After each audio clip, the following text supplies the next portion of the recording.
Okay जी, तो कल हमने अपनी क्लास में ख़त्म किया था ऑडिटर्स रिस्पॉन्सिबिलिटी का सेक्शन।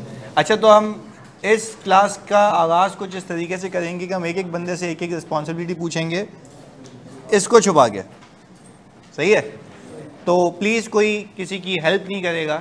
सही है जी, प्लीज़ फोकस के साथ। पहला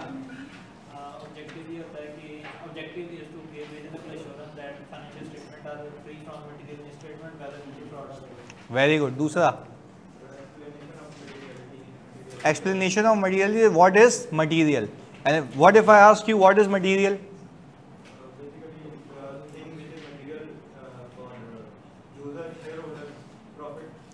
No. What is material? What is considered to be material? नहीं, that influence the economic decision of या information या misstatement is considered to be material if it is expected to influence the economic decision of user. ये सीधा सीधा होना चाहिए। क्या हम ऑडिटर की जिम्मेदारियों में ये बताते हैं कि हम गोइंग कंसर्न की असेसमेंट करेंगे? हाँ, अप्रोप्रिएटनेस चेक करेंगे। गोइंग कंसर्न की असेसमेंट में मैं उस असेसमेंट की रीजनेबलनेस को चेक करूंगा कि क्या वो रीजनेबल है या नहीं है। यहां तक की मेरी जिम्मेदारी है। चलो जी, अगला प्रश्न, क्या मैं इंटरनल कंट्रोल्स को समझता हूं? उस पे ओपिनियन? ओके जी, वेरी गुड, ये भी बात समझ आती है। क्या हम की ऑडिट मैटर देते हैं? ये लिखेंगे रिपोर्ट में, रिस्पॉन्सिबिलिटी के सेक्शन में। पक्का? पर कौन से में? लिस्टेड में। अच्छा जी, ओके। आमना, अगर आज आपने ज्वाइन किया है तो आपने पहले, अगर आपने पहले नहीं किया हुआ ऑडिट, यानी आप बिल्कुल फ्रेश पहली बार पढ़ रही हैं ऑडिट, तो आपने सबसे पहले प्रीवियस लेक्चर लेने हैं और फिर आप यहाँ से कनेक्ट हो सकते हैं। अगर if you are from refresher, तब भी मैं आपको ये भी रिकमेंड करूँगा कि आप पहले वो लेक्चर्स लें ताकि आपकी कनेक्टिविटी बने रिस्क असेसमेंट के हिसाब से। मैंने ऑडिट का पोर्टल लिया, ARTD एडमिन ने MFA का दे दिया, तो तुम यहाँ कैसे? अच्छा जी, तो यार मैं सही करा देता हूँ मैं बोल देता हूँ, उसको बोले ना क्या मतलब चर्च पी के पोर्टल दिया तुम्हें, ये क्या बात हो गई? मतलब मांग कुछ रहे हो, दे कुछ और रहा तुम्हें इधर। चलें, खैर अभी मैं इससे बात कर लेता हूँ। सही है? ओके जी, फोकस के साथ। फिर हमने यहाँ पे इस तरीके से ऑडिटर रिस्पॉन्सिबिलिटी का सेक्शन ख़त्म किया। सही है? अच्छा, फिर हम ये कह रहे हैं, ओके जी, बट अनफॉर्चुनेटली चलें जी, अब आप आमना, मेरी रिकमेंडेशन आपसे ये होगी कि आप शुरू से तैयारी करें, शुरू से इन द सेंस के पहले लेक्चर से। और पहले मैं मतलब एक मिनट खाली मैं उनको ये बता दूं, अगर आपने पहले कहीं से भी पढ़ा था, आप सिंपल एक काम ये करें, आप शुरू के लेक्चर्स ना वो लेते रहें और ऑडिट रिपोर्ट के पहले लेक्चर से शुरू कीजिएगा और वो ख़त्म करते करते साथ यहाँ पर ज्वाइन करें ताकि आप कंटिन्यूटी में क्लासेस ले पाएँ। पर शर्त ये है कि आज मैं प्लानर भी दे दूँगा आपको, तो वो पिछला भी आप कवर कर लीजिएगा। सही है? तो वो बेस बड़ी लाजमी है जिसके बेसिस पे, बुनियाद पे ऑडिट होता है। सही है जी, प्लीज़ आगे फोकस। फिर हमने लोकेशन ऑफ ऑडिटर रिस्पॉन्सिबिलिटी पहला देखी थी। उस लोकेशन के अंदर हमने ये देखा था कि क्या हम within the body of report दे सकते हैं, अनेक्जर या तो रेफरेंस दे सकते हैं कि जहाँ पे ये इंफॉर्मेशन अवेलेबल है। चलें, अब हम चलते हैं आगे। Report on other regulatory requirements. Report on, अच्छा ये मैं आपको वैसे बता देता हूं कि ये वाली जो चीज़ है ना आपके इंटरनेशनल स्टैंडर्ड्स ऑन ऑडिटिंग में, ये आपको ऑप्शनल दी गई है for compliance with local regulatory requirements. या बहुत फोकस होकर देखना, ये बड़ी अहम चीज़ है, प्लीज़ सुनना। अब मुझे एक बात बताओ यहाँ पे समझ के, एक तो हम ओपिनियन दे रहे हैं ऊपर, वो ओपिनियन किस चीज़ पे दे रहे हैं? फाइनेंशियल स्टेटमेंट्स के ऊपर, कि these are free from material misstatement. ये दे दिया हमने, बात कर ली। फिर हम इंटरनल कंट्रोल को समझ रहे हैं ओपिनियन देने के लिए नहीं, ऑडिट रिस्क को असेस करने के लिए, अपनी ऑडिट स्ट्रेटजी को, प्रोसीजर को डिज़ाइन करने के लिए। ये बात हमने सीख ली। बाज़ औक़ात किसी जुरिस्डिक्शन के अंदर आपको आपका रेगुलेटर ये कहता है कि भाई आप मेरे बिहाफ पे ये काम कर लेना, क्योंकि मैं हर कंपनी में जाके ये चीज़ें खुद से चेक नहीं कर सकता, क्योंकि आप हर साल वहाँ पे जाते हैं, हर साल आप ऑडिट करते हैं, तो हर साल के ऑडिट के अंदर आप बराए मेहरबानी इन चीज़ों पे फर्दर रिपोर्ट कर देना। मैं क्या कह रहा हूं, इन चीज़ों पे फर्दर रिपोर्ट कर देना। क्या मैं यहाँ पे फाइनेंशियल स्टेटमेंट्स के रिपोर्टिंग की बात कर रहा हूँ? वो मेरे ओपिनियन में आ चुका है। यहाँ पे मुझसे फर्दर रिपोर्टिंग मांगी जा रही है। तो देखो यहाँ पे लिखा हुआ क्या साइड में, report on other regulatory requirements, यानी मैं यहाँ पे रिपोर्ट तो कर रहा हूँ, कुछ फैक्ट्स बता रहा हूँ, बट वो फैक्ट्स मैं ऐसे बता रहा हूँ कि मैं अदर रेगुलेटरी रिक्वायरमेंट जो मुझे SECP कह रहा है कंपनीज एक्ट के तहत। अच्छा, अब कंपनीज एक्ट आपको क्या कहता है? वो कहता है, कंपनी को कहता है कि आपने प्रॉपर बुक्स ऑफ अकाउंट्स बनाने, प्रॉपर।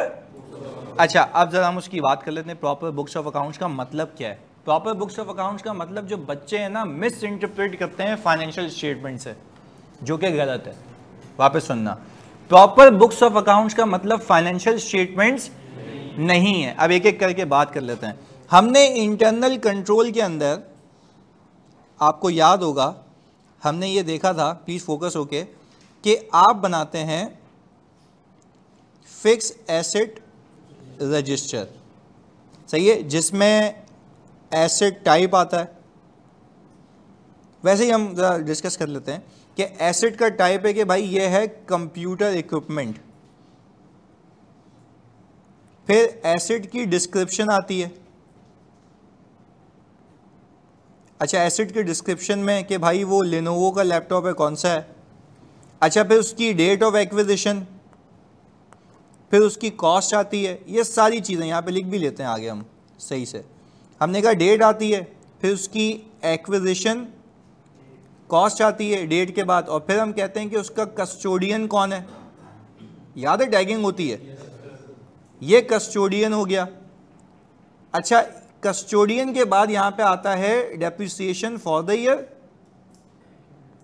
और फिर उसके बाद आता है एक्यूमुलेटेड। अच्छा, इसी के बेस के ऊपर इसके बाद आता है एक्यूमुलेटेड। अच्छा, यही फिक्स एसेट रजिस्टर का मैं अगर तमाम कॉस्ट को प्लस करूं, यहां पे हजारों की तादाद में एसेट्स होते हैं डिटेल वाइज, तो अगर मैं लेट से कंप्यूटर में फिल्टर लगाऊं सिर्फ कंप्यूटर इक्विपमेंट के ऊपर, किसके ऊपर, तो क्या मेरे सामने एक्सेल के ऊपर सारे कंप्यूटर इक्विपमेंट्स का टोटल आ जाएगा? हाँ जी, हमने कहा कि सारे कंप्यूटर इक्विपमेंट्स का टोटल आ जाएगा। हमने कहा ये ऐसे हो जाएगा हिसाब किताब, ऐसे वो पिक्चोरियल प्रेजेंटेशन कुछ ये होगी, और यहाँ पे हर एक की कॉस्ट आपको नज़र आ रही होगी, उसका एक्यूमुलेटेड डेप्रिसिएशन भी आपको नज़र आ रहा होगा। मुझे जल्दी से सोच के बताओ कि यहाँ पे जो total cost of computer equipments हैं और total accumulated depreciation of computer equipment है, इन दोनों का नेट नहीं, गलत, बहुत आगे निकल के जीएल में, जनरल लेजर में। अच्छा, जनरल लेजर में ना मैं आपको चलो आज सिखाता भी हूँ थोड़ा सा, ताकि आपको ब्रेनस्टॉर्मिंग तो होगी भी चलता क्या है। हम यहाँ पे कंप्यूटर इक्विपमेंट का अलग से कॉस्ट का जीएल खोलते हैं। अच्छा, जीएल खोलने की जिम्मेदारी मैनेजमेंट की है, और उसको हम नाम दे देते हैं 10021। अगर मुझे 10021 जीएल सेलेक्ट करूंगा तो वो मुझे कंप्यूटर इक्विपमेंट के जीएल में ले जाएगा, जो कॉस्ट को रिप्रेजेंट कर रहा होगा।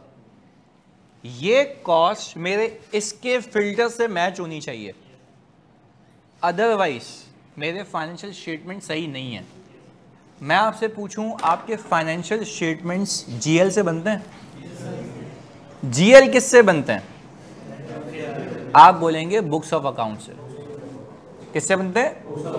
बुक्स ऑफ अकाउंट से। Proper books of accounts, proper records, ये रिकॉर्ड्स हैं, ये रिकॉर्ड्स हैं मेरे, जो बुनियाद बनते हैं कि ये चीज जीएल में कैसे रिकॉर्ड होगी। अगर आपने अच्छे से इंटरनल कंट्रोल समझा था ना मुझसे, तो वहां पे मैंने आपको ये बताया था कि जब मैं हजारों की तादाद में लैपटॉप्स परचेज करूंगा, जब मैं हजारों की तादाद में लैपटॉप्स परचेज करूंगा, तो वो हजारों की तादाद के लैपटॉप्स पहले यहां पे आके गिरेंगे, और याद है उस पर पूरी फिजिकल इंस्पेक्शन होती है, फिर एक एक करके हम एंटर करते हैं, उसकी सम की एक एंट्री बनती है।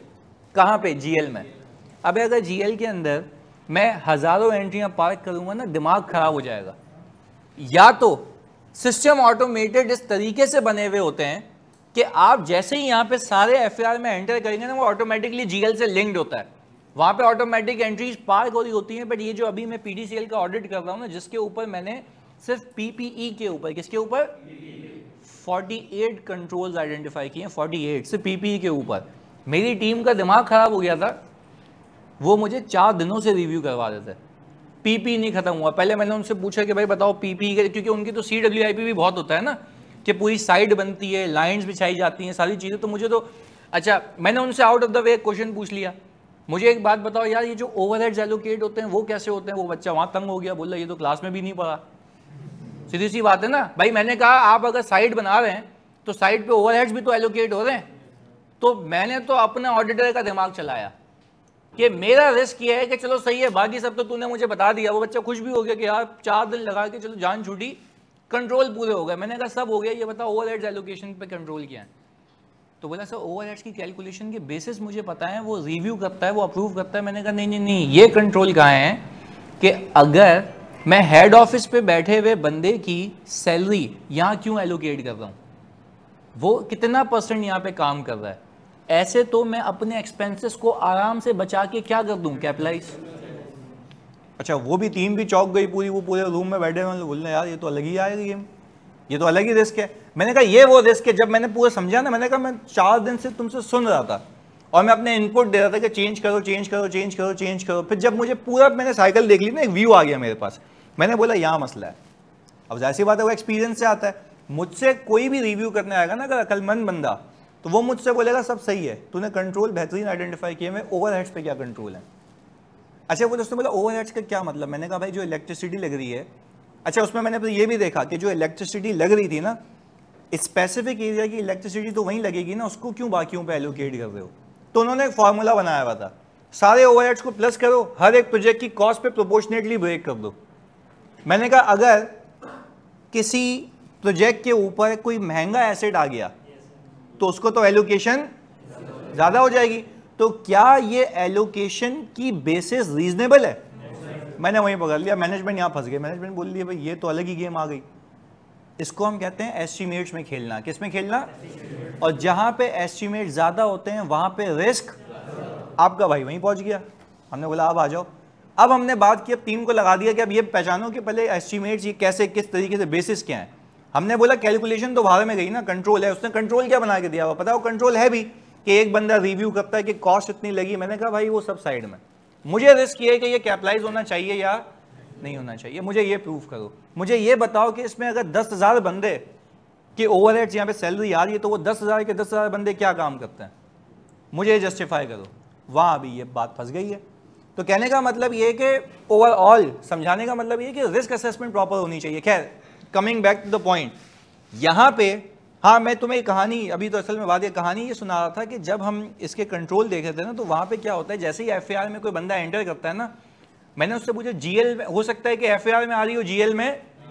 तो उसने मुझे बोला कि सर देखिए इनका सिस्टम ऐसे फंक्शनलाइज हुआ है कि जैसे ही आप एफएआर में एंट्री करेंगे ना, 10,000 एसेट्स की, वो 10 के 10 खुद ही जीएल में जाएंगे। तो क्या इनकम्प्लीटनेस का कोई रिस्क है? सीधा सीधा खत्म। पर हाँ जहाँ मैनुअल है तो पहले एफएआर की वहाँ पे रिकॉर्ड बनती है, वो मैंने सिखाया था। चलिए अगेन, पहले बताओ बुक्स ऑफ अकाउंट्स का मतलब समझ आता है? चलें अब ऊपर आ जाएं।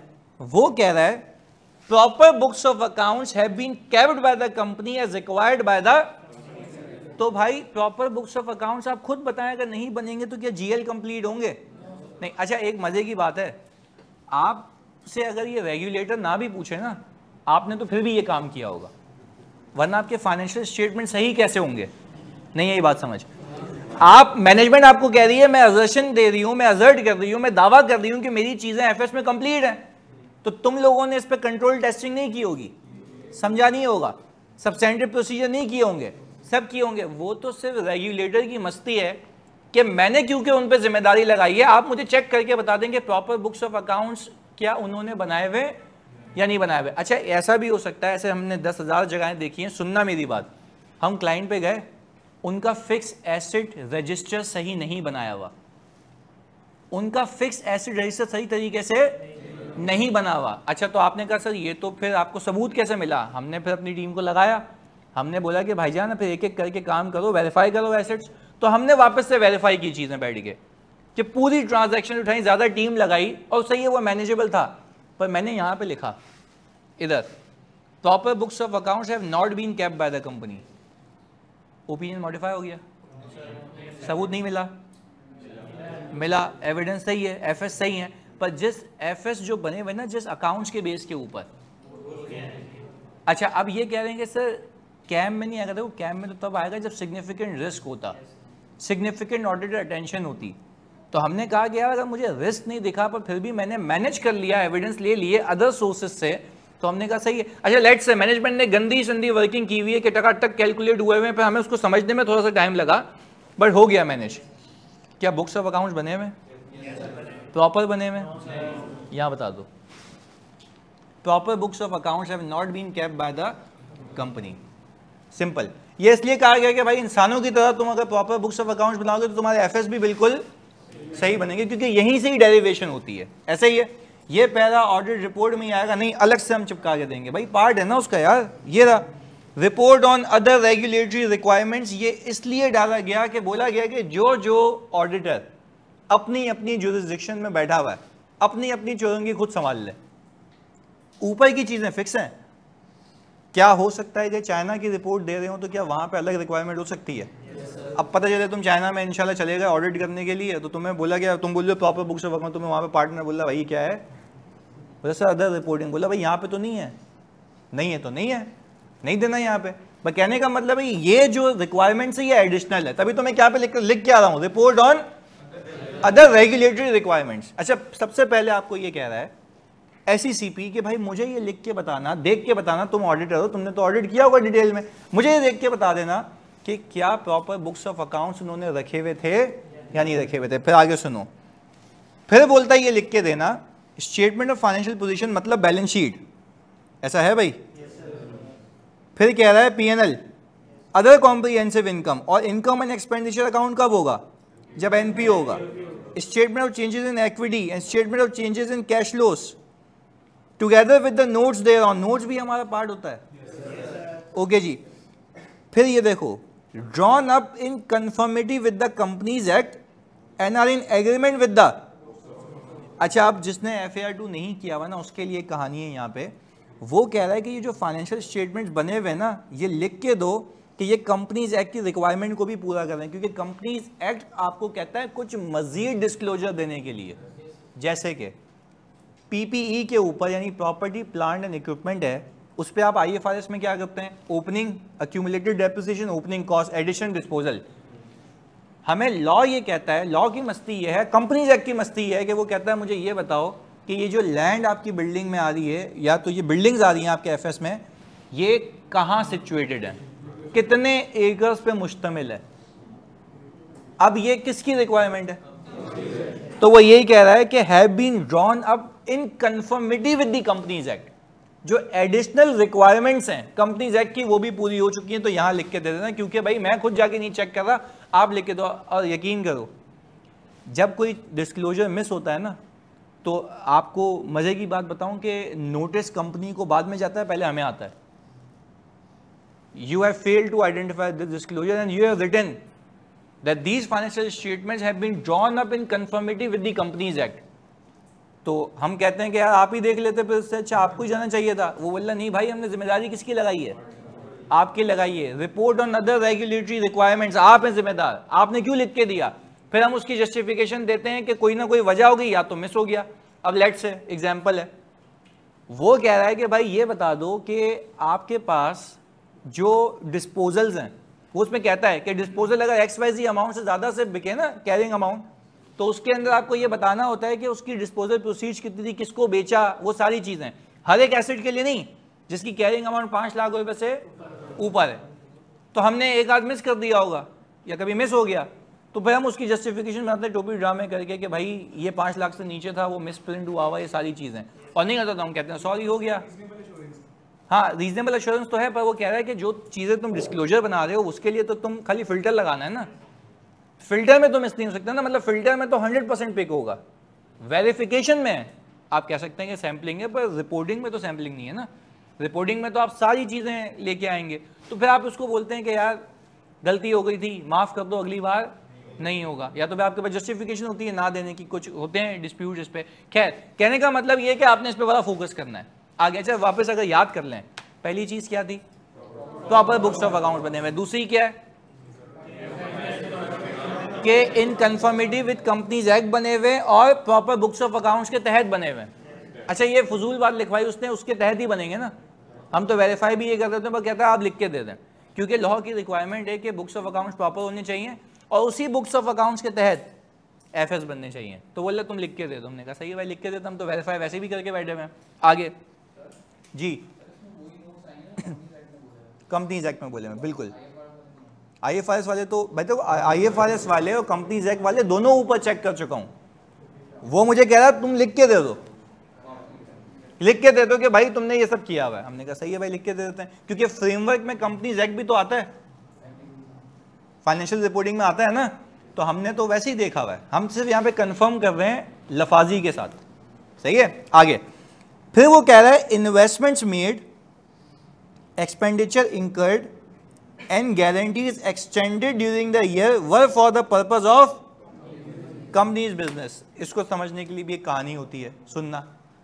वो बोल रहा ये लिख के दो कि जितनी भी इन्वेस्टमेंट की गई, जितने भी खर्चे किए गए, वो कंपनी के बिजनेस के पर्पस के लिए थे, इसके अलावा नहीं थे। यानी for example CFO dance party कर रहा है बुला के फाइनेंस में, सब नाच रहे हैं, शर्टें उतार के घुमा रहे हैं। सही है। तो कहने का मतलब ये है कि भाई मुझे एक बात बताओ कि अगर सीएफओ ये हरकतें कर रहा है तो चल क्या रहा है? कंपनी के पैसे हैं, एंटरटेनमेंट एक्सपेंस, बिल्कुल। तो क्या सुनो, पर समझने की बात यह है कि कंपनी के पैसे कंपनी के मकसद के लिए यूज होने चाहिए, किसी पर्सनल के लिए। अच्छा, मैं तुम्हें एक मजे की बात बताता हूँ, इस पे ही हम तो ये दिमाग में रखते हैं ना, सुनना, इस पे भी कहानी है। मैं XYZ कंपनी का ऑडिट कर रहा था, अब नाम तो नहीं ले सकते, ऐसी बात है, लिस्टेड कंपनी है। तो मैंने देखा ना सोलर पैनल परचेज हुए में।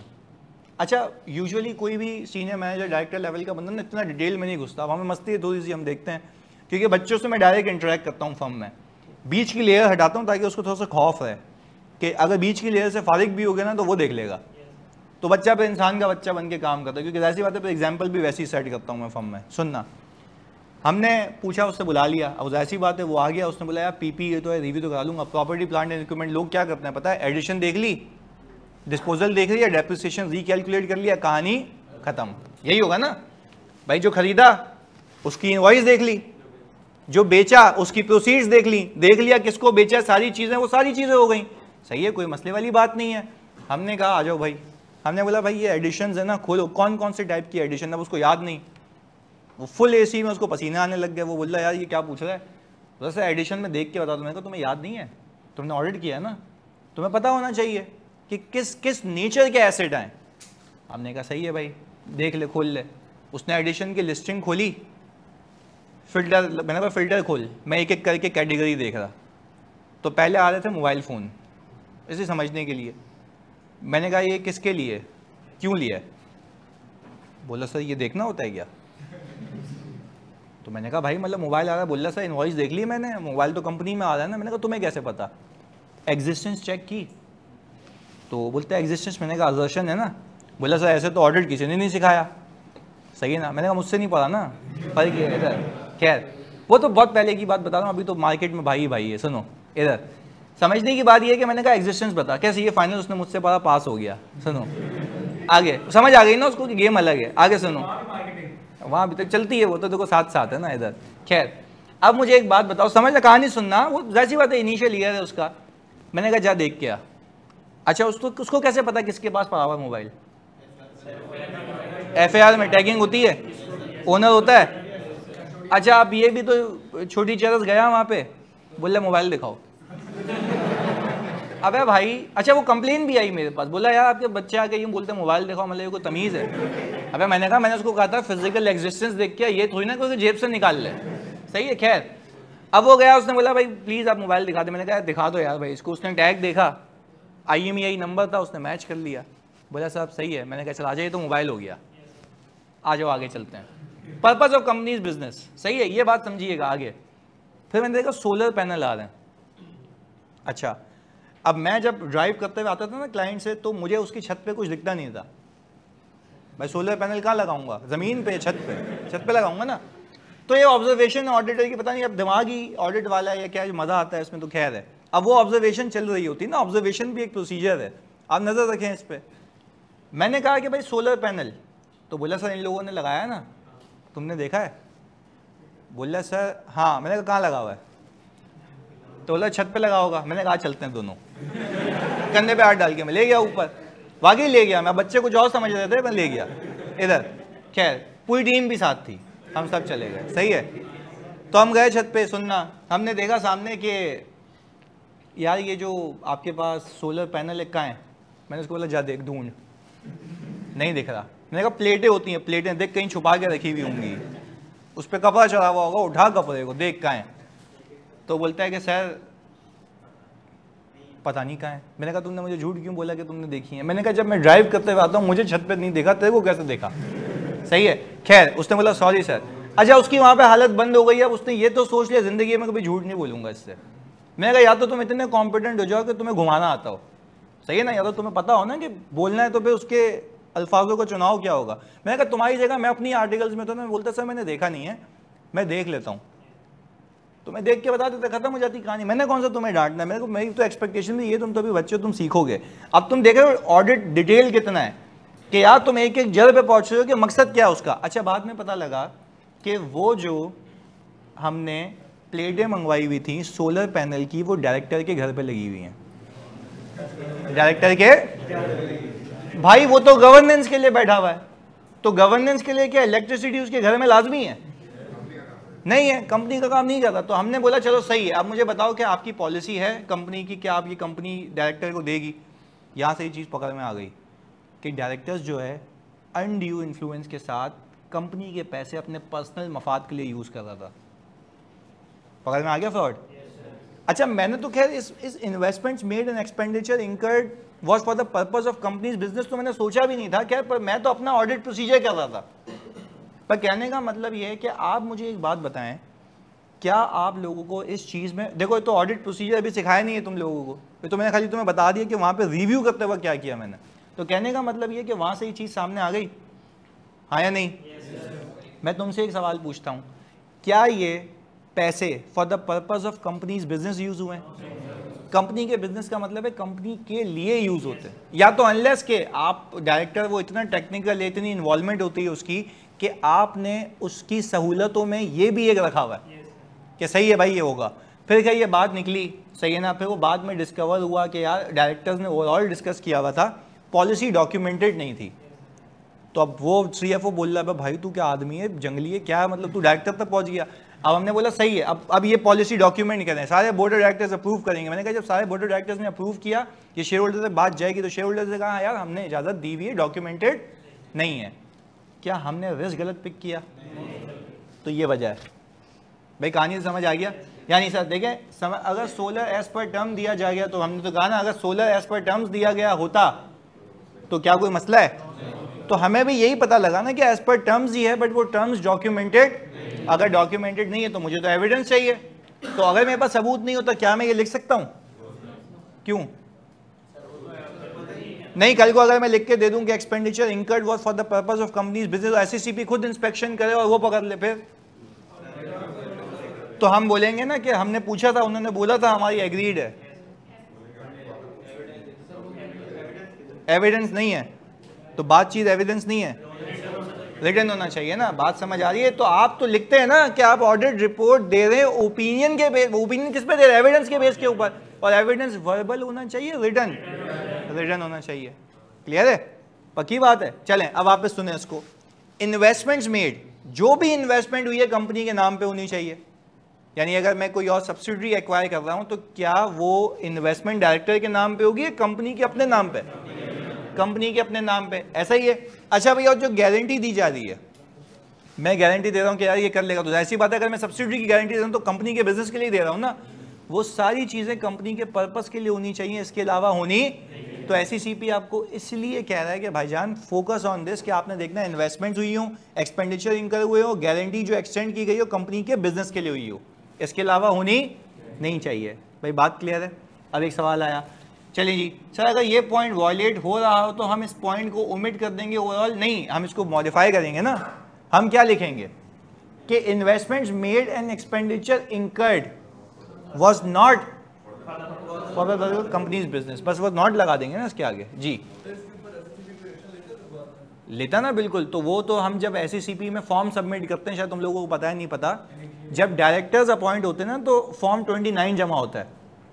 तो फॉर्म 29 जब जमा होता है उनके पास, तो वो देखते हैं कि कौन कौन डायरेक्टर है, तो फिर उसके ऊपर एक्शन आता है। फिर हो सकता है कि डायरेक्टर्स की एलिजिबिलिटी से ही हट जाए वो, क्योंकि ये तो फ्रॉड हुआ ना, तो उस केस में फिर आप देखते हैं। हाँ कैश क्रेडिट होके एक्सपेंस डेबिट हुआ था ना, यानी सॉरी PP डेबिट हुआ था, एक्सपेंस नहीं PP डेबिट हुआ था, तो एग्जिस्ट होना चाहिए ना। यानी मैं कह रहा हूं एक्सपेंडिचर इंकर्ड, एक्सपेंडिचर इंकर्ड का मतलब है कैश क्रेडिट PP डेबिट, मैं तो PP से पकड़ा ना इसको।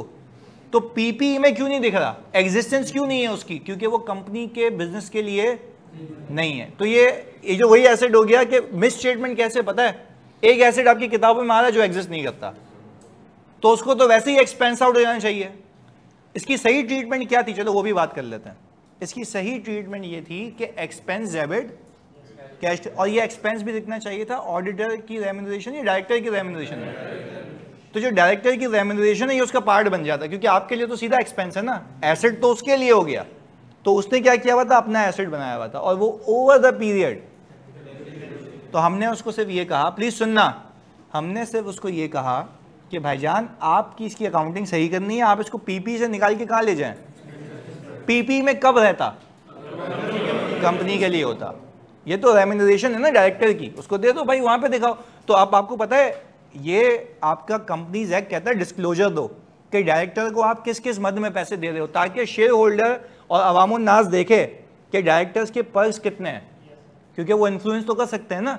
तो ये ट्रांसपेरेंसी रखने के लिए डायरेक्टर की रेम्यूनरेशन का अलग से नोट आता है कि उसको आप बेसिक सैलरी कितने देते हो, अलाउंसेस कितने दे रहे हो, कार आपने कौन सी दी हुई है, कोई अदर फैसिलिटीज, हाउस, सारी चीजें आप लिखते हो। तो उसमें ये सोलर भी हमने डलवाया था, हमने बोला भाई लिखो वहां पे। तो क्या वो ट्रांसपेरेंसी हो गई।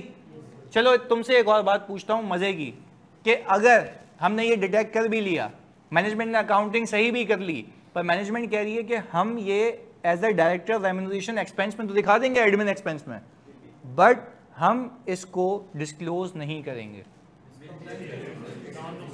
मिस स्टेटमेंट है, मिस स्टेटमेंट है, गलती है। देखो आपको ये क्या कह रहा है, देखो आपका फ्रेमवर्क क्या है, आपका फ्रेमवर्क सिर्फ IFRS नहीं है, कंपनीज एक्ट भी है। तो कंपनीज एक्ट आपको कह रहा है डिस्क्लोज करना, तो आपके फ्रेमवर्क में दो चीजें आ रही है, IFRS प्लस, अगर कंपनीज एक्ट के किसी डिस्क्लोजर की वायलेशन है तो भी वो मिस स्टेटमेंट और गलती है। तो अगर वो डायरेक्टर की डिस्क्लोजर मना कर रहा है तो क्या ये मिस स्टेटमेंट है। अच्छा तो पहले तो एक बात तुम लोग मुझे समझा दो, वो मिस स्टेटमेंट है मैंने मान लिया, क्या यहां बताऊंगा, यहां बताऊंगा, यहां बताऊंगा, हाँ या नहीं, नहीं बताऊंगा, नहीं यार जानी सुनो, अभी तो मैं प्रूफ करता हूं, यहां नहीं बताऊंगा, यहां पे तो for the purpose of companies business हो गया ना। नहीं देखें यहां पे डिस्क्लोजर की बात नहीं कह रहा, ये देखें यही तो सही करना है दिमाग, यही तो दिमाग सही करना है। देखो बात सुनो, टेक्निकलिटीज की बात करते हैं।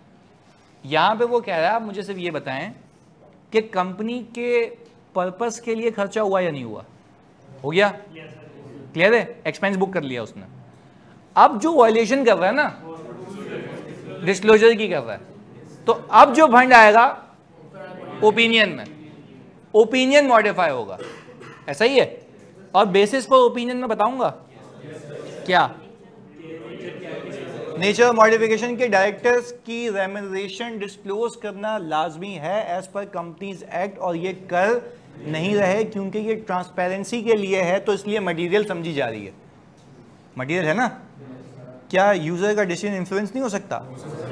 अबे भाई आप सोलर पैनल चिपका रहे हो, कल को पता नहीं बोलोगे कंपनी की बिल्डिंग ही ले जाकर, सही है ना, तेरे नाम पे, कल सारे बाहर हो ये अंदर। तो कहने का मतलब ये है कि यार ये एक रेगुलेटरी नॉन कंप्लायंस है, तो वो कंसिडर्ड टू बी मटेरियल, तो हम अपने ओपिनियन को क्या करेंगे, मॉडिफाई। जी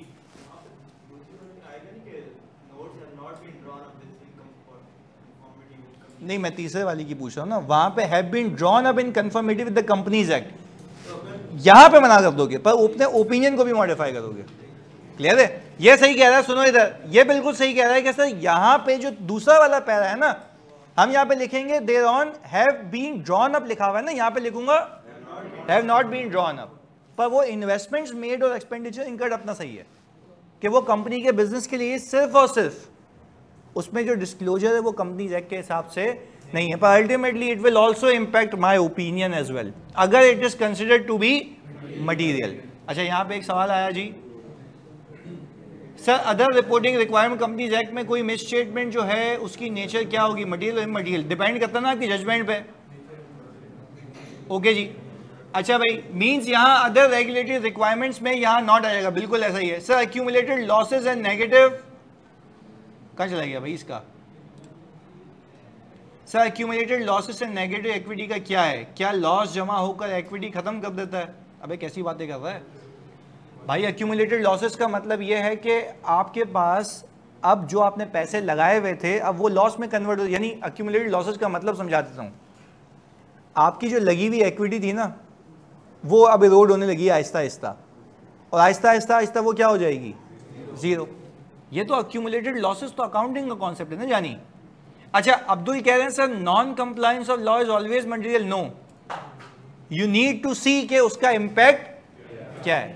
हमेशा नॉन कंप्लायंस ऑफ लॉ ये नहीं कि पत्थर पे लकीर है कि वो आपका मटेरियल हो गया।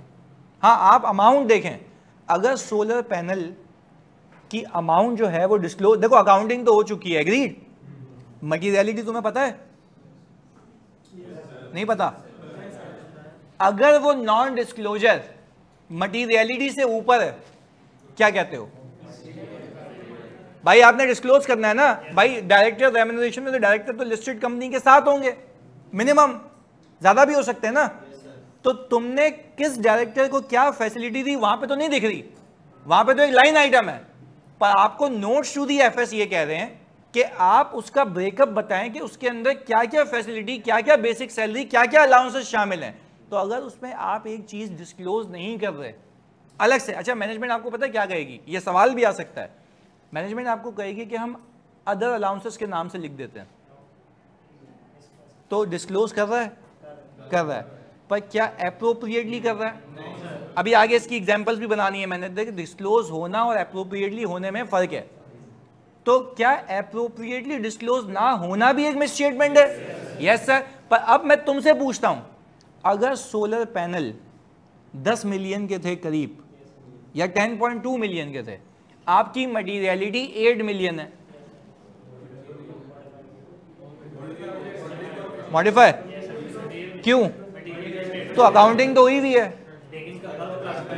तो आपने अगर नॉन डिस्क्लोजर भी किया हुआ है तो वो डिस्क्लोजर भी मटीरियल हो सकता है, because it will definitely influence the economic decision of, because it is above which level? Materiality level. कहानी समझ आ रही है? आपने पहले ही रखा हुआ था उसको ये देखने के लिए। वापस से बताते हैं भाई, समीर कह रहे हैं रिपीट करते हैं सर। मुझे एक बात बताएं फोकस से। अच्छा, अब्दुल कह रहे हैं सर आयजा में ये क्वालिटेटिव मटेरियल लिखा हुआ है, non compliance of law is always material. आयजा में नहीं लिखा हुआ, इंटरनेशनल स्टैंडर्ड्स एंड ऑडिटिंग में नहीं लिखा हुआ, कहीं भी नहीं लिखा हुआ कि non compliance of law is always material, कहीं भी नहीं लिखा हुआ। नॉन कंप्लायंस ऑफ लॉ ऐसी हो, ऐसे तो मैं तुम्हें एक बात बताऊं, एक मिनट सुनो, बैंक्स हैं वो तो मरे है, आए दिन पेनल्टी लगती है। अभी मैं बैंक का ऑडिट कर रहा हूं, मैंने तुम्हें कितना सिखाया वहां पे, बैंक में एसी नहीं चल रहा उस पर पेनल्टी, एटीएम में पैसे नहीं है पेनल्टी। तो ये तो तुम बोलोगे रिपोर्ट मॉडिफाई, वो बोलेगा अबे भाई तू बैंक का साइज देख, ट्रिलियन ऑफ रुपीज की ट्रांजैक्शन हो रही है, तू बोल रहा है बैंक ने मुझे 100 रुपए की पेनल्टी लगाई है, तू मॉडिफाई कर रहा है भाई, कंसिडर टू बी मटीरियल। अबे भाई क्वालिटेटिव मटीरियलिटी मैंने सिखाई है, आगे देखेंगे, बाद में बताऊंगा। अभी पहले आप क्वांटिटेटिव तो सीखें, यही तो सिखा रहा हूं, क्वांटिटेटिव मटीरियल है। चलो तुम एक बात बताओ, क्वालिटेटिव तुम खुद बताओगे। अभी गोइंग कंसर्न की अनसर्टेनिटी है, गोइंग कंसर्न बोला या अनसर्टेनिटी? अनसर्टेनिटी है, गोइंग कंसर्न की अनसर्टेनिटी है, डिस्क्लोज नहीं कर रहा, एग्रीड? मटीरियल है, अमाउंट तो नहीं है, qualitative Do you think that it is expected to influence the economic decision of user? This is what we call qualitative. Not because of it is driving from the law या regulatory non compliance है. ये misconception ना बहुत सारे लोग बोलते हैं market में, खुदा के वास्ते इसको सही कर लो यार. तुम पेपर में लिख के आते हो तभी तो उसकी हटती है. वो कहता है कि भाई non compliance law is always material. भाई मैंने आपको प्रूव किया ना अभी बैंक्स में, अबे इतनी पेनल्टी से तुम्हारी सोच है. अभी फॉर एग्जाम्पल बैंक को ये कहा जाता है कि आप हर दिन मुझे एटीएम से अपने जीएल की रिकॉर्ड बना के देंगे. एटीएम से जीएल की रिकॉर्ड मतलब सुनना, तो मैं प्रीफ करता हूं क्योंकि तुम लोगों के बस की बात नहीं है ना. वो ब्रांच में कैश मौजूद होता है, वो होता है कैश इन हैंड. क्या होता है? Cash in hand. सुनना, ब्रांच क्या करती है, वो कैश इन हैंड निकालती है, एटीएम में डालती है, उसको हम कहते हैं कैश इन एटीएम. अच्छा, ओवरऑल बैंक का कैश अभी भी बैंक के पास है. ये मैं बच्चों को समझा रहा हूं, अभी जो नया है ना उनको सिखा रहा हूं बैंकिंग, तो वो बड़े अभी एक एक कंट्रोल को देख रहे हैं. सुनना, कैश बैंक से चला गया है, बिल्कुल है ना. अच्छा, कैश इन हैंड से निकल के कैश इन एटीएम आ गया, 2 जीएल खुल गए. ये सब मॉनिटरिंग के लिए. अच्छा, एटीएम के अंदर ना कैसेट्स होती हैं, वो टेप बजाने वाली नहीं, अलग अलग कैसेट का मतलब ये होता है कि उसके अंदर अलग अलग नोट होते हैं, 5000 के, 1000 के, 100 के, 10 के, ये सारी चीज़ें होती हैं. सही है, मतलब 100, 500, 1000, 5000. सही है, 500, चलो 500 हो गया. सही है, चलो ओके, 500 वाले. सुनना प्लीज, कैसेट्स होती हैं. अच्छा, कैसेट्स इस तरीके से फंक्शनल हुई हुई होती हैं उसके अंदर कि आप जब पैसे निकालेंगे ना तो वो एक एक कैसेट से आपको निकाल के देगा बेस्ड ऑन योर डिनोमिनेशन. अच्छा, जाहिर सी बात है बैंक को अपनी कंप्लीटनेस का भी ख्याल रखना होता है कि बाज़ औक़ात मैं आपको बताता हूँ कि ओवरेज और शॉर्टेज का कॉन्सेप्ट है इसमें. पहले हम बात कर लेते हैं कि भाई फॉर एग्जांपल आपने, एग्जांपल दे रहा हूँ, आपने पैसे निकाले, सही है, आपको पैसे नहीं मिले, आपके अकाउंट से कटे गए. होता है ऐसा? होता है ना. हमारा रिस्क यही है कि भाई कंप्लीट है या नहीं है. सुनना, हम देखते हैं बैंक पे कंट्रोल क्या, ये पूरी कहानी अभी चल रही है हमारी जो हम प्लानिंग कर रहे हैं इसमें, क्योंकि ऑडिट करने से पहले हम कंट्रोल टेस्ट कर लेंगे ताकि हमें रिस्क पता लगे ना कहाँ कहाँ मौजूद है. खैर, हमने ये देखा कि यार ये तो कैश ओवरेज का रिस्क है. कैश ओवरेज इसलिए क्योंकि इसके अकाउंट से कटेगा, इसको पैसे ही नहीं मिले. ऐसा है? अच्छा, तो हम जब, क्या कह रहे हो, नहीं निकलते ना, इसका अकाउंट डेबिट हो गया, ट्रांजैक्शन पास हो गई ना भाई, आपको मैसेज भी आ जाता है ना. अरे मेरे साथ तो बहुत होता है, ऐसा हर्ट होता है मुझे फिर. सही है ना कि भाई पैसे कट गए. अच्छा, फिर होता है क्या, ऑटोमेटिक रिवर्सल भी हो जाता है. पर अगर नहीं होता तो फोन करना पड़ता, फिर बोलता है कि भाई ये टाइम है, ये सारी चीजें. क्या सुनना, आगे रिवर्स तो हो जाती है. व्हाट इफ रिवर्स नहीं हो तो पता है सिस्टम, देखो पहले आप लॉजिक समझेंगे बैंकिंग चलती कैसे. सिस्टम ने एंट्री बना दी, cash in ATM credit, cash in hand क्यों नहीं कर रहा. हाँ, ये बात, अभी जीएल चेंज हो गया, अलग है. Cash in ATM credit, depositor account debit, क्योंकि बैंक की तो लायबिलिटी थी ना, लायबिलिटी कम हो गई है, पैसे लेके निकल गया. अब ये बोल रहा भाई पैसे ही नहीं है, पैसे भी वहीं फंसे हुए, रिवर्स भी नहीं हुआ. दिन के आखिर में काउंटिंग होती है, या मल्टीपल टाइम्स अ डे भी काउंट होती है. नहीं, एक वक्त होता है जब आप देखते हैं, कभी जाते हैं ना बैंक वाले अंदर लॉक करके बैठे हुए होते हैं, सही है ना, उस वक्त नहीं जाना होता अंदर, बाद में इधर. खैर, वो बैठे हुए होते हैं, अब वो कर रहे होते हैं काउंटिंग. अच्छा, अब वो जो काउंट करते हैं उनके पास कैश ज़्यादा निकलता है और जीएल में कम होता है. जीएल से मैच करेगा ना वो, तो जीएल में कम क्यों है, नहीं मिले ना उसको. अच्छा, अब जब एक एक करके ट्रांजैक्शन देखेंगे ना तो इसकी कंप्लेन आई हुई होगी, वहां पे आइडेंटिफाई हो जाएगा. तो हम कंप्लेन लॉग उठाते हैं उसी दिन का, अनलेस कितना पैसे वाला और नहीं बोले यार खैर यार 20,000 रुपये तो है, कोई मसला ही नहीं है. सही है, खैर इमटीरियल्स के लिए, खैर पर ऐसा नहीं है. अच्छा सुनना, अच्छा भाई समीर कह रहे हैं कैसेट के आगे, कैसेट के आगे क्या बोलूं भाई, कैसेट के अंदर पैसे होते हैं, पैसे निकलते हैं. भाई सिंपल, तुम ये भी देखो कि जब तुम इम्तियाज में भी जाते हो ना तो वो अलग अलग कैसेट में रखा होता है पैसे, तो वो ये होता है कि वो रिकॉर्ड हो रहा होता है अंदर कि कौन कौन से कितने कितने नोट मौजूद हैं. सही है. अच्छा आगे सुनना प्लीज फोकस के साथ. अच्छा भाई, अब आगे कहानी ये चल रही है कि ये आइडेंटिफाई हो गया. अच्छा, स्टेट बैंक ऑफ पाकिस्तान ये कहता है कि आपने हर दिन की रिकॉन हम तक पहुंचानी है, डेली रिकन्सिलिएशन आपने ऊपर देनी है. एक दिन मिस हो गई, साल में 30 दिन मिस हो गई, पेनल्टी है. अच्छा चलें, पेनल्टी है, लीगल नॉन कंप्लायंस है, रेगुलेटरी नॉन कंप्लायंस है, रिपोर्ट मॉडिफाई कर दें. क्यों? चलो एक और बात, रिपोर्ट मॉडिफाई नहीं करूंगा, पेनल्टी तो है, मैं कह रहा हूं पेनल्टी रिकॉर्ड भी कर ली.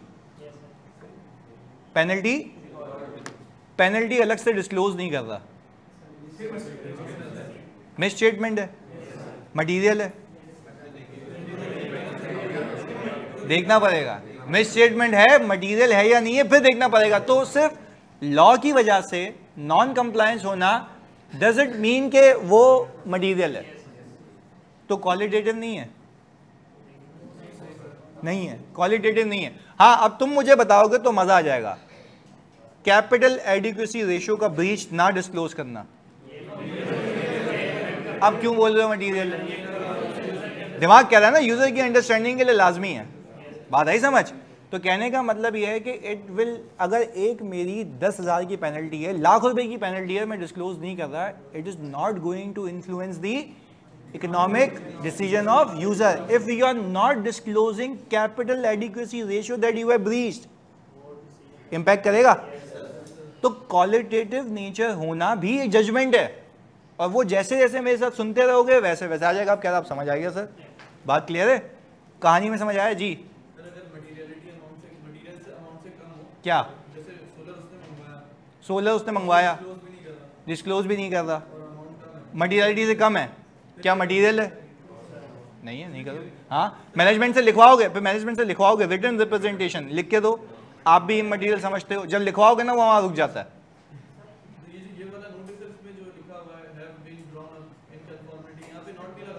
नहीं, यहाँ पे सही मटेरियल नहीं है ना, ओवरऑल रिपोर्ट मटेरियल भी चलती है।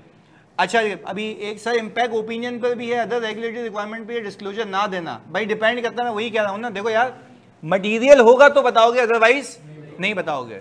जी कोई और सवाल? क्लियर है? चलें जी, ओके। यानी प्लीज बताओ क्वालिटेटिव चीज क्लियर है? ओके। अच्छा भाई, शवराज की एक कंप्लेन आई है, सर क्वेश्चन नहीं देते आप आजकल, भाईजान रिपोर्ट खत्म हो गई है, क्या क्वेश्चन दूं इस पे? आधे क्वेश्चन तो तुम क्लास में करा देते हो कि भाई सर ये सिचुएशन हो जाए, तो वही तो मैं पूछने लगता हूं तो तुम यही पूछ लेते हो। कहने का मतलब ये है कि वंस हम इस चुरंगी को खत्म करेंगे तो फिर सवाल पे सवाल, फिर हम करेंगे प्रैक्टिस, सही है? अरे छोटा सा कुछ चलो मैं बना दूंगा, फिर इसके ऊपर की चीजें, सही है? ताकि अच्छा फिर उसमें लिखना नहीं होगा, फिर सिर्फ असेसमेंट होगी। अभी लिखना तो नहीं सिखाया ना, लिखना तो अभी सिखाऊंगा कि भाई ओपिनियन में कैसे लिखना है, ये कैसे लिखना है, तो वो बाकी बातें हैं। Sir all written representation all matters एक ही पेज पर लिखवा जाते हैं, बिल्कुल सही है, लिखवा देंगे, पर वहां तक पहुंचने तो दो। आगे अब वो बोल रहा है कि आपको कितने लोगों को ये पता है कि बैंक ज़कात डिडक्ट कर लेता है? किस वक्त?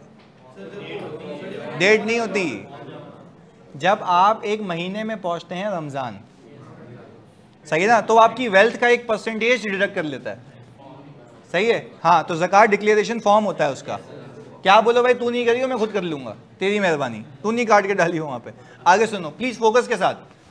अब होता ही है, हाँ इसलिए सब पैसे निकलवा देते, देखो ये है अमीर, इसको पता है। इधर सुनो, अब ये कहा गया ऑडिटर को कि तुम जिस कंपनी का ऑडिट कर रहे हो उस कंपनी पे जिम्मेदारी है, अगर जिम्मेदारी है, ज़कात के पैसे काट के ज़कात फंड में जमा कराने की।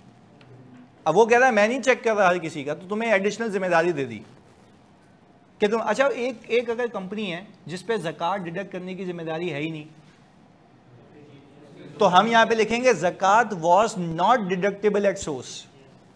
इस बात को समझें, यहां पे क्या लिखा हुआ है? ज़कात वॉज, अब अभी क्या लिखा हुआ है? Zakat deductible at under zakat and ushr ordinance was deducted by the company and submitted into central zakat fund. ये तो तब लिखेंगे जब वो ज़कात डिडक्ट करके जमा करा दे। पर व्हाट इफ आपका सवाल होना चाहिए, चलो मैं तुमसे सवाल करूं कि ज़कात डिडक्ट करना उस पर वाजिब था और उसने डिडक्ट नहीं की, तो पहले बताओ ये अच्छा क्या ये मिस स्टेटमेंट है? नहीं, मिस स्टेटमेंट नहीं है, ऊपर यहां पे बताना है भाई ज़कात डिडक्ट नहीं की, चलो वो भी देख लेंगे, अगर उसने डिडक्ट नहीं की तो उसको अपनी जेब से देनी पड़ेगी, और हम देख लेंगे क्या मटेरियल है, ओपिनियन पास हो गया।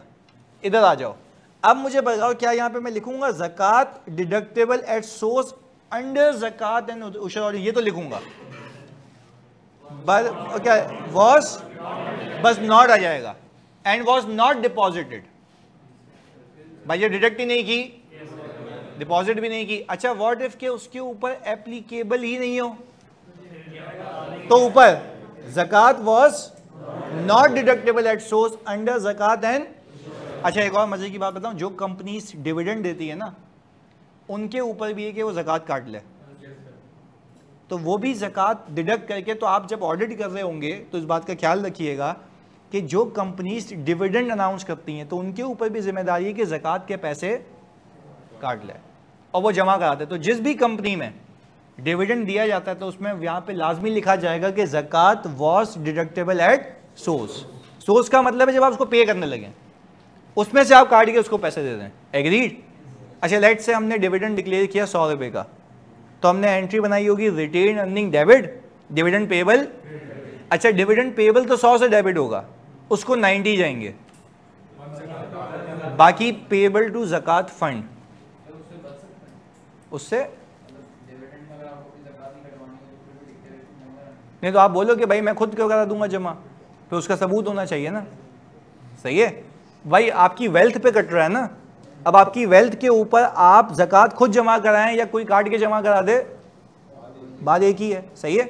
अच्छा सर डिविडेंड पर 15% टैक्स भी तो कटता है, वो अलग है। ज़कात अल्लाह की राह में, डिविडेंड और उस पर जो टैक्स है गवर्नमेंट की राह में। सही है, आप तो यहीं पूरे हो गए। तुम तक नहीं आ रही ना इधर कहने का मतलब ये है, सुनो भाई, नहीं कहने का मतलब ये है कि देखो ज़कात कहाँ जा रही है इससे मेरा गर्ज नहीं होना चाहिए ना। तुम सही जगह देते हो, हम सही जगह देते हैं ज़कात। सही है इधर। अच्छा आप मुझे एक बात बताओ, अच्छा प्लीज़ सुनना। अच्छा भाई सुनना, ये बच्चा कह रहा है कि सर अगर ज़कात डिडक्ट नहीं की और उसकी अकाउंटिंग नहीं कर रही मैनेजमेंट और वो मटेरियल है, मिस स्टेटमेंट, फिर ओपिनियन पे पहुंच गए क्योंकि एंट्री नहीं की ना। अब आपको, अब हम किसको कह रहे हैं भाई तुम प्रोविजन बनाओ, तुम्हें अपनी जेब से देना पड़ेगा। भाई देखो ये तो कानून भी कहता है ना कि अगर आपने डिडक्ट नहीं की तो फिर डिफॉल्ट किसका है, आपका है। आप अलग से फिर एक्सपेंस बुक करेंगे, अलबत्ता आपको डिविडेंड से काटने चाहिए थे। अब आपकी अपनी ऑब्लिगेशन है तो आप एक्सपेंस बुक करके लायबिलिटी बुक करें। अच्छा अगर मैनेजमेंट मना कर रही है कि मैं एक्सपेंस बुक नहीं कर रही, तो क्या ये एक मिस स्टेटमेंट है? फिर अगेन उसको किससे कंपेयर करेंगे, मटीरियलिटी से। If it is considered to be material then आप क्या कहेंगे, modify. If it is not considered to be material, unmodified. पर यहाँ पे बता देना कि ज़कात डिडक्टेबल थी पर उस शख्सी ने डिडक्ट नहीं किया। भाई बात क्लियर है? कोई सवाल? किसका? नहीं उसका नहीं होता जी। कंपनी को जब हम बिलिंग करते हैं ना या जब हम फीस डिसाइड करते हैं तो हम तो ये देख के करते हैं ना कि इतना काम है। और ये कोई, मैं तुम्हें एक मजे की बात बताऊं, ये कोई अलग से काम नहीं कर रहे होते हम, ये ऑडिट का पार्ट ही होता है क्योंकि फ्रेमवर्क का पार्ट है। ये तो सिर्फ एडिशनली हम लिख के दे रहे हैं। अगर आप अज्यूम करें कि ये तो है ना, ये ऑडिटर रिपोर्टिंग ऑब्लिगेशन की सेक्शन में डाल दी है, अगर ये वहाँ नहीं होता ना तो हम कभी भी ये चीज़ें यहाँ पे नहीं लिखते, ये पैराग्राफ ही नहीं आता, report and other regulatory requirement का पैरा ही नहीं आता। और बहुत सारी जो कंपनीज होती हैं जिसको हम ऑब्वियसली बाहर की कंपनीज कहते हैं उसमें नहीं आ रहा होता ये, क्योंकि अगर मैं यहाँ से दुबई की 2-3 कंपनीज का ऑडिट करता हूँ ना उसमें हम नहीं डालते। क्यों? वहाँ की रेगुलेटरी रिक्वायरमेंट ही नहीं है, तो हम सीधी सीधी रिपोर्ट देते हैं। पार्टनर भी पूछे कि भाई क्यों नहीं आ रहा, हम बोलेंगे वहाँ पे कंपनीज एक्ट अप्लाई नहीं होता, तो वो जुरिस्डिक्शन है, वहाँ रिपोर्ट जा रही है, यूज़र वहाँ का है, तो वहाँ पे ये रिक्वायर्ड नहीं है। भाई क्लियर है? अच्छा वैसे किसी कंपनी ने डिपॉजिट नहीं कराई ज़कात तो ओपिनियन मॉडिफाई हो जाएगा? नहीं ना भाई, खाली यहाँ लिख देंगे ना, डिपॉजिट नहीं कराई तो अलग बात है। क्या वो डिपॉजिट ना कराना ये गलती है? वो बोलेगा तू निकल, तेरा क्या जा रहा भाई, मैं कराऊँ नहीं कराऊँ, आप यहाँ पे बता दो। हाँ उस पर पेनल्टी लगनी है, वो नहीं बुक कर रहा तो मेरी स्टेटमेंट है, वो मेरी पंचायत होनी चाहिए। सर अगर क्लासिफिकेशन ठीक नहीं की तो इसके लिए भी जरूरी है कि अमाउंट मटीरियल हो? हाँ भाई जल्दी बताओ, क्लासिफिकेशन ठीक नहीं की तो क्या इसके लिए जरूरी है कि अमाउंट मटीरियल हो? यस यस बिल्कुल बिल्कुल। चलो इस पे भी एक चीज, इस पे भी एक एग्जांपल, कंपनी ने लोन लिया हुआ है, डेट कोवेनेंट्स, शराइत कि आपने करंट रेशियो इतना मेंटेन करना है। तो मैं क्वालिटेटिव की मस्ती है ना, आओ सिखाता हूं, सुनो इधर। क्वालिटेटिव क्या? क्वालिटेटिव। अब सुनना, आप क्वालिटेटिव पे तुम्हें जवाब देना है, क्योंकि मैं तो क्या कहता हूं, मैं तुम्हें कोई याद तो नहीं करवा रहा, मैं तो तुम्हें सोचने का सलीका सिखा रहा हूं कि भाई क्वालिटेटिव है या नहीं है, मटेरियल है या नहीं है, तुम खुद डिसाइड करना। अभी सुनो कहानी, लोन लिया हुआ है किसने, कंपनी ने, डेट कोवेनेंट्स हैं, शर्तें हैं कि भाई ये ब्रीच होने, अच्छा उसमें से एक वन ऑफ डेट कोवेनेंट है करंट रेशियो, कि करंट रेशियो आपने 2:1 का रखना है, यानी आपके करंट एसेट्स 2 गुना होने चाहिए as compare to your liabilities. अच्छा, मैनेजमेंट ने क्या किया कि कुछ लायबिलिटीज इंटेंशनली नॉन करंट में डाल दी, सही है। अच्छा, वो कुछ लायबिलिटीज जो नॉन करंट में डाली है ना, वो 2 लाख रुपए की हैं। मटीरियलिटी है 5 मिलियन, मटीरियलिटी है 5 मिलियन, 2 लाख रुपए नॉन करंट में डाल दिए। बट इमटेरियल तुमने कहा, अब सुनो, नहीं अब सुनो सुनो सुनो, अब तुमने इमटेरियल तो कह दिया, कहानी सुननी है, पहले बताओ यहाँ तक क्लियर है ना, यहाँ तक रिपीट नहीं करूंगा फिर, सही है। वापस से, लोन लिया हुआ है, करंट रेशियो मेंटेन करना है 2:1 का, 2 लाख रुपए नॉन करंट में चिपका दिए हैं, मटीरियलिटी 5 मिलियन है, सही है। क्लासिफिकेशन की गलती है, मटीरियलिटी से नीचे लग रही है, सही है। पर अगर मैं ये सही नहीं करता तो डेट कोवेनेंट ब्रीच हो रहा है, क्वालिटेटिवली मटीरियल है, तो इकोनॉमिक डिसीजन यूजर कैसे इन्फ्लुएंस होगा, तो भाई वो पैसे मांग लेगा, सारी लायबिलिटी नीचे चिपकानी पड़ेंगी, तो क्या ये कंसिडर टू बी मटीरियल। तो क्वालिटेटिव मटीरियलिटी पे ऐसे सोचते हैं हालात वाकयात के हिसाब से, आपने सिर्फ ये सोचना है does it influence the economic decision of whether based on the quantitative threshold या क्वालिटेटिव थ्रेशोल्ड। भाई बात क्लियर है, पक्की बात है। इसके बाद अल्लाह का शुक्र है सिर्फ एक आखिरी 2 चीज़ें रह गई हैं, उसके बाद हमारी रिपोर्ट के कंटेंट्स खत्म, फिर एक एक कंटेंट पे अलग अलग क्लास, सही है। चलो जी, ओके, मिलते हैं अगली क्लास में, अल्लाह हाफिज़। वो अभी करा दें, नहीं बाद में, चलो थैंक यू, अल्लाह हाफिज़, लव यू टू जानी। हाँ जानी, हाँ 1 मिनट बाहर चलते हैं ना, बाहर क्लास के बाहर चलते हैं ना, वहाँ दिखाना। शुक्रिया जी।